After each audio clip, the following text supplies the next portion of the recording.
السلام علیکم ورحمۃ اللہ وبرکاتہ۔ اعلان نبوت کے چند روز کے بعد نبی کریم صلی اللہ علیہ وسلم ایک رات مکے کی ایک گلی سے گزر رہے تھے کہ انہیں ایک گھر میں سے کسی کے رونے کی آواز آئی۔ آواز میں اتنا درد تھا کہ آپ صلی اللہ علیہ وسلم بے اختیار گھر میں داخل ہو گئے۔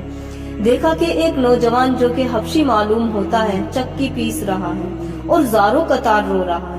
آپ صلی اللہ علیہ وسلم نے اس سے رونے کی وجہ پوچھی تو اس نے بتایا کہ میں ایک غلام ہوں، سارا دن اپنے مالک کی بکریاں چراتا ہوں، شام کو جب تھک جاتا ہوں تو میرا مالک مجھے ایک گیہوں کی بوری پیسنے کے لیے دے دیتا ہے، جس کو پیسنے میں ساری رات لگ جاتی ہے۔ میں اپنی قسمت پہ رو رہا ہوں کہ میری بھی کیا قسمت ہے، میں بھی تو ایک انسان ہوں، میرا بھی جسم آرام مانگتا ہے، مجھے بھی نیند ستاتی ہے، لیکن میرے مالک کو مجھ پر ذرا بھی ترس نہیں آتا۔ کیا مقدر میں ساری عمر اسی طرح سے رو رو کر زندگی گزارنا لکھا ہے؟ آپ صلی اللہ علیہ وسلم نے فرمایا، میں تمہارے مالک سے کہہ کر تمہاری مشقت تو کم نہیں کروا سکتا، کیونکہ وہ میری بات ہرگز نہیں مانے گا۔ ہاں، میں تمہاری تھوڑی بہت مدد ضرور کر سکتا ہوں، تم سو جاؤ اور میں تمہاری جگہ چکی پیستا ہوں۔ وہ غلام اٹھا اور ان کا شکریہ ادا کرا اور سو گیا۔ آپ صلی اللہ علیہ وسلم اس کی جگہ چکی پیستے رہے۔ جب گیہوں ختم ہو گئے تو آپ صلی اللہ علیہ وسلم اسے جگائے بغیر واپس تشریف لے آئے۔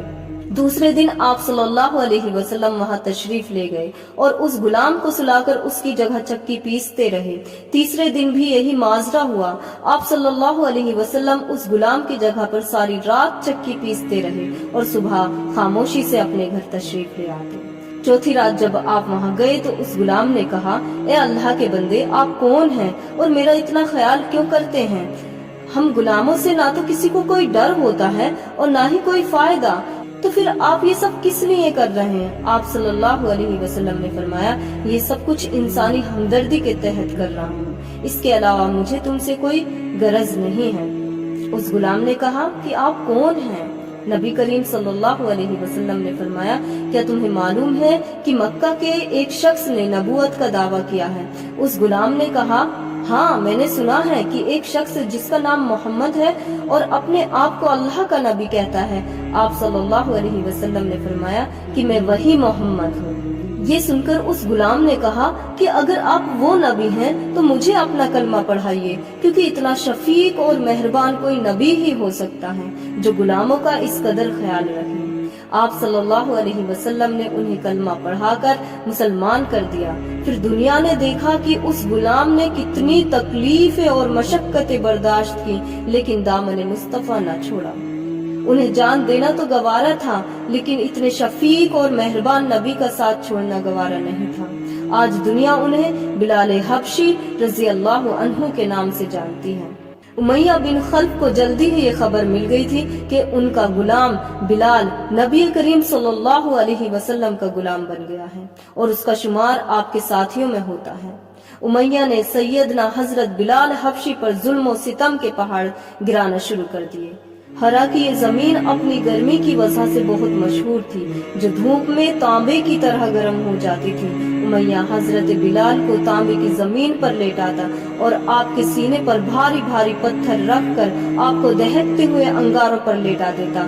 آپ کے بدن کی چربی پگھل پگھل کر انگاروں کو بجھا دیا کرتی تھی، مگر آپ کی زبان مبارک سے آہ کے سوا کچھ نہیں نکلتا تھا۔ امیہ کہتا، ابھی بھی تو محمد کے خدا سے باز آ جا، لیکن اسلام اور سرکار کی محبت کو ان کے سینے سے دنیا کی کوئی بھی سخت سے سخت سزا ختم نہیں کر سکتی تھی۔ حضرت عمر بن عاص فرماتے ہیں کہ میں نے حضرت بلال کو اس حالت میں دیکھا کہ امیہ نے ان کو ایسی تپتی ہوئی زمین پر لیٹا رکھا تھا جس پر اگر گوشت بھی رکھ دیا جاتا تو وہ بھی جل جاتا، لیکن اس حالت میں بھی حضرت بلال اللہ کے سوا کسی بھی دوسرے معبود کا انکار کرتے رہے۔ امیہ نے تیش میں آ کر ان کے گلے میں رسی ڈال دی، انہیں مکہ کے شرارتی لڑکوں کے حوالے کر دیا۔ وہ بدبخت لڑکے آپ کو مکہ کی وادیوں میں گھسیٹتے پھرتے، آپ کو تپتی ہوئی انگارہ ریت پر انہیں مڈال دیتے اور آپ پر پتھروں کا ڈھیر لگا دیتے تھے، لیکن عاشق رسول نے اسلام اور سرکار کا دامن پھر بھی چھوڑنا گوارا نہیں کیا۔ آپ پر انتہا ظلم و ستم کا یہ سلسلہ کافی عرصے تک جاری رہا۔ سیدنا حضرت صدیق سے جب رہا نہیں گیا تو وہ امیہ کے پاس گئے اور اس سے کہا کہ اس بے گناہ اور بے قصور غلام پر اتنا ظلم و ستم مت کرو. اگر وہ ایک خدا کی عبادت کرتا ہے تو تمہارا کیا نقصان کرتا ہے، اور اگر تم اس کے ساتھ احسان کرو گے تو وہ احسان آخرت میں تمہارے کام آئے گا. امیہ نے حکارت سے کہا، میں تمہارے آخرت والے خیال کا قائل ہی نہیں ہوں، جو میرے جی میں آئے گا میں وہی کروں گا. سیدنا حضرت صدیق اکبر نے اس کو پھر سمجھایا کہ تم طاقتور ہو، اس مجبور غلام کو مت ستاؤ. امیہ نے کہا کہ تم اس کالے غلام کی اگر اتنی ہی ہمدرد ہو تو اس کو خرید کیوں نہیں لیتے. سیدنا صدیق اکبر راضی ہو گئے اور آپ کو آزاد کرا دیا. سرکار دو عالم صلی اللہ علیہ وسلم کو جب سیدنا حضرت بلال کے آزاد ہونے کی خبر ملی تو آپ بے حد خوش ہوئے.